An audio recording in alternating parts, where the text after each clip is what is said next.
Salut à tous et bienvenue dans cet épisode. Alors, les fêtes de Nouvel An chinois n'existent plus parce qu'on est allé chez le coiffeur, dont le problème de cheveux c'est plutôt réglé. Et maintenant, on a ce nouveau problème de barre. Je vais m'occuper de ça plus tard. Et aussi, on a changé quelques matériels pour le tournage de vidéos. Comme vous voyez ici, j'ai un microphone condensateur qui fonctionne plutôt pas mal. Et aussi, on a acheté une nouvelle caméscope. Donc, nul besoin de casser la tête pour le focus et tout pour le caméra réflexe. Donc maintenant c'est tranquille relativement. Dans cet épisode on va vous présenter quand même une petite gadget. En fait c'est un stylet tactile qui propose des fonctions plutôt pratiques, surtout pour un usage professionnel.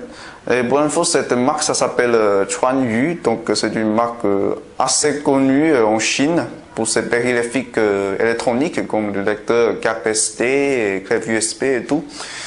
Voilà. Donc cet épisode on m'a fait une toute petite présentation et aussi un tout petit texte pour ces matériels. Ok, on attaque. Okay, niveau packaging, je dirais c'est plutôt joli la présentation. C'est plutôt coloré. Mais ce qui est bizarre est qu'on ne voit pas de l'inscription de la marque ni le logo sur la boîte. Ça c'est quand même bizarre. Du coup, j'avais peur pour ce genre de matériel, pour le packaging, parce que là, si la qualité du plastique est mauvaise, on peut facilement couper les doigts par ce côté-là. Mais ici, on n'a pas ce genre de souci, c'est plutôt bien poli, donc ça fait pas mal, franchement. Alors, sur la boîte au dos, on a la présentation de caractéristiques principales de cette gadget. Donc, en fait, c'est un stylet tactile qui propose aussi un module de Bluetooth en version 3.0, donc qui lui permet de faire office d'un récepteur de téléphone tout d'abord. Et aussi, si vous avez un petit écouteur de prise jack 3.5, vous pouvez le brancher avec cette stylet. Donc, comme ça, vous n'avez pas besoin de casque Bluetooth pour écouter de la musique en mode sans fil, pardon. Et en plus, il y a un petit moteur intégré dans ce petit stylet, donc on peut avoir la fonction de l'avertissement en vibration. Ça, c'est plutôt pas mal. Donc, à part du stylet, on a aussi quelques accessoires qui se trouvent ici. Donc, en fait, dans cette petite boîte-là, qui se trouve au-dessous du stylet, on trouve un petit livre en anglais et aussi un câble micro USB pour le chargeur secteur. Donc, en gros, c'est plutôt pas mal le packaging. Donc, je vais retirer le stylet.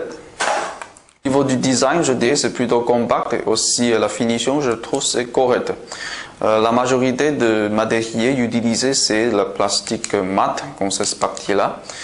Et aussi, on a certaines parties qui ont en plastique poli, comme cette cochette, et aussi ce bouton volume plus moins, ce bouton de démarrage. Tout ça c'est en plastique poli. Ça fait plutôt une très belle présentation du produit. Alors, en termes de connectique, on a tout d'abord la prise jack 3.5 pour les écouteurs, voilà, qui est ici. Et aussi, on a une sortie pour le chargeur secteur, c'est dans micro USB. Voilà, le bouton, on a le bouton volume plus moins et le bouton d'association et aussi le bouton de démarrage. Ici, on a un petit trou pour faire la désassociation avec tout le terminal qui est associé avec cette stylet. Donc, en termes de design, ça c'est plutôt un design classique chez les gadgets de Bluetooth, quoi. Et aussi, on a une petite enceinte ici et aussi un microphone, une sortie de microphone ici, voilà. Donc ça c'est pour le faire office de récepteur de téléphone. Donc si jamais il y a un appel sur votre smartphone, vous pouvez tout de suite y répondre. On fait marcher la fonction de récepteur téléphonique. Donc ça c'est plutôt pas mal. Pour le bois, donc on a ces parties qui sont en métal, un métal poli. Et le bois, ça c'est sont tout en caoutchouc. et normalement on a un diamètre de 6 mm pour ce genre de boîte. Donc je crois que ça c'est plutôt normal le design pour la boîte. Alors on va mesurer la longueur. Donc ça fait à peu près 13 cm, donc 130 mm. Assez petit. Et aussi pour le diamètre, je vais prendre la partie la plus grosse, donc ça fait à peu près 15 mm. C'est pas trop gros. Franchement, on peut facilement le stocker dans la poche de t-shirt, des shirts polo, tout ça. Aucun problème. En plus, même si c'est un tout petit gadget, ça ne semble pas léger, donc ça ne donne pas l'impression d'un produit très très cheap. Donc je vais prendre la boîte. Donc ça fait 19 grammes. Ça sent plutôt pas cheap. Donc en gros le design c'est intéressant, la présentation c'est plutôt joli, ça allait plutôt pas mal quoi. Ok, maintenant on parle de la fonction Bluetooth de ce stylet. Donc comme tous les gadgets de Bluetooth, pour faire de l'association avec d'autres terminaux, il faut simplement appuyer sur le bouton de démarrage qui est ici pour au moins 4 secondes et après l'indicateur va flasher en bleu et en rouge. Donc ça signifie que le stylet est en train de rechercher des terminaux pour faire de l'association. Et tout à l'heure, je vais faire une bêtise. Je croyais que ça, c'est un trou pour faire des associations pour tous les terminaux. Donc en fait, c'est un indicateur. Voilà. Donc maintenant, je vais sur mon smartphone pour faire l'association. Vous verrez, c'est tout simple le processus.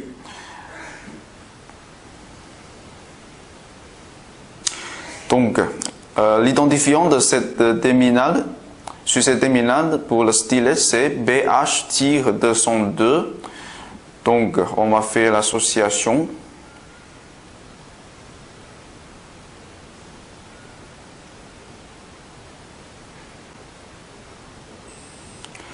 Ok, maintenant, le stylet a vibré 2 fois, donc ça signifie que l'association est faite. En plus, le stylet est maintenant connecté avec mon smartphone.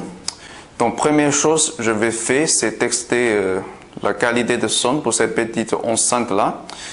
Donc la meilleure façon c'est utiliser ça pour les musiques. Alors là je vais faire une piste. En plus, je vais rapprocher mon micro.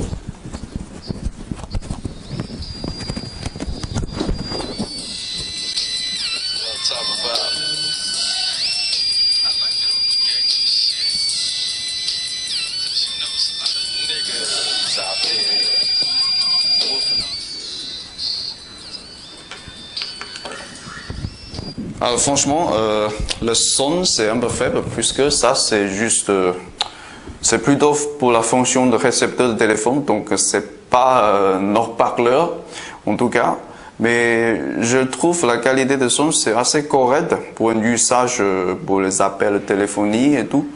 Ça c'est plutôt pas mal. Donc je stoppé la musique. Et maintenant je crois c'est le moment pour tester le vibration. Donc par exemple, je vais appeler mon smartphone via un autre smartphone là. Donc on va voir ce qui ça donne pour ce stylet.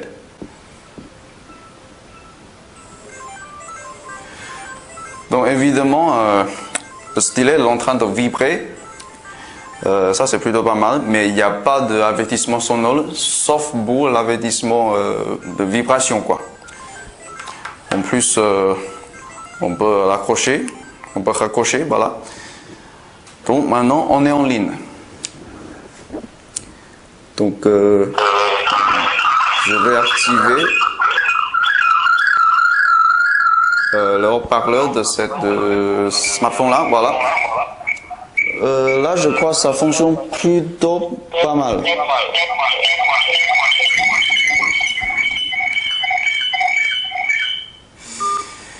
Mais là, le problème, c'est que il y a des échos trop forts.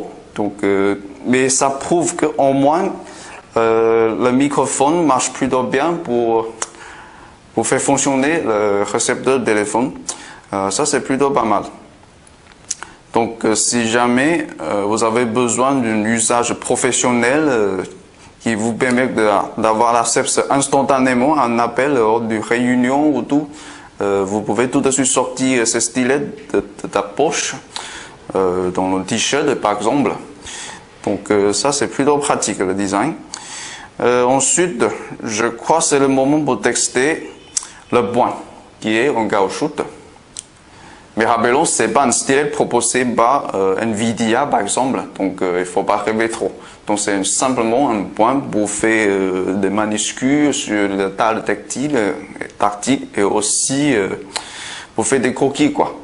Donc dans ce cas-là, j'aurais besoin de ma tablette. Donc pour tester le point de ce stylet-là, on est sur ma tablette Nexus 7. Et là, je trouve que au niveau de réactivité et rapidité, ça pose aucun problème pour ce stylet-là. C'est assez rapide. En plus, on n'a pas besoin de forcer la pression sur la table. C'est juste un découpe très très léger pour faire marcher la table tactile. Donc ça, c'est plutôt pas mal. Alors, tout d'abord, je vais voir comment ça se comporte pour le Surfin. L'objectif d'avoir ce genre de dispositif, c'est pour ça vous permet de prendre la note très rapidement, vous faites des croquis de façon très express, voilà. Et aussi, ça permet un positionnement de points plus précis que les trois. Donc, ça, c'est plutôt pas mal.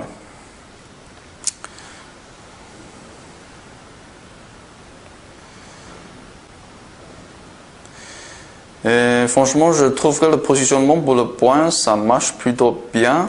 En plus, on a un très bon débit pour le Wi-Fi, donc c'est plutôt une expérience agréable.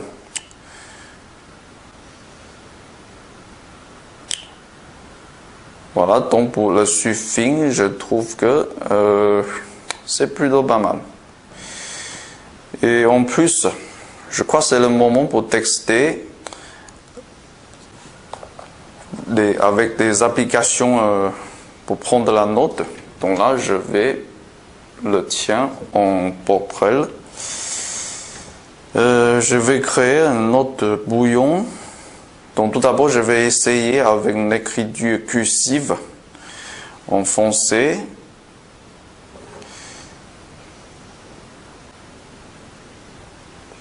Et franchement, je suis nul en calligraphie occidentale et aussi en calligraphie chinoise, donc je m'excuse pour cette mauvaise présentation. Et en tout cas, je dirais, ça marche plutôt bien pour le logiciel, pour prendre la note rapidement, comme ça ici. Maintenant, je vais essayer l'écriture cursive en chinois. Alors, vraiment, ça me rappelle de mes jours à l'école, quand j'étais un très mauvais élève de calligraphie chinoise. Mais en tout cas, je trouve l'utilisation de ce stylet très confortable, très réactif. Donc, si vous êtes pressé dans une réunion pour prendre la note, ça peut faire marcher, ça marche plutôt très bien. Donc, ensuite, alors, on va aussi tester une autre application de Paint. C'est un peu comme la Microsoft Paint. Donc, voilà, ça s'appelle le Sketchbox.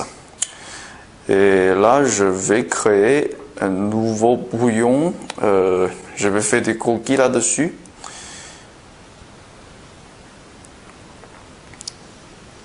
Et franchement,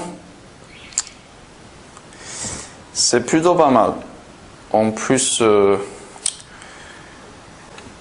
il peut reconnaître la force appuyée sur la dalle. Donc, comme vous voyez ici, cette partie-là, c'est une partie plutôt mince. Et en plus, la ligne la ligne agrandit graduellement. Donc, rappelons, c'est pas un stylet de très pro pour faire le graffitis comme proposé par Wacom et aussi proposé par les tablettes de Nvidia. Donc, ça, c'est plutôt correct. Mais c'est plutôt calibré pour prendre la note. Donc, c'est pas pour faire des graffitis, quoi. Et vu le prix, je dirais, le comportement de cette pointe-là, c'est plutôt pas mal. Alors, je vais essayer de l'effacer pour voir. Donc, voilà, c'est plutôt rapide. Hein. On n'a pas besoin de refaire le trajet. Donc, juste une seule coupe. Voilà, tout est effacé. Donc, c'est plutôt pas mal. Mais, rappelons, pour la taille de crayon, il faut le faire au niveau logiciel. Puisque ce n'est pas une stylet de pro pour faire des graffitis. Donc, je crois que ça conclut notre texte. Donc, si vous aimez le contenu, n'hésitez pas de nous laisser un pouce vert. Moi, je fais une mauvaise. Et aussi, nous laisser quelques commentaires. Donc, ça conclut notre texte et portez-vous bien.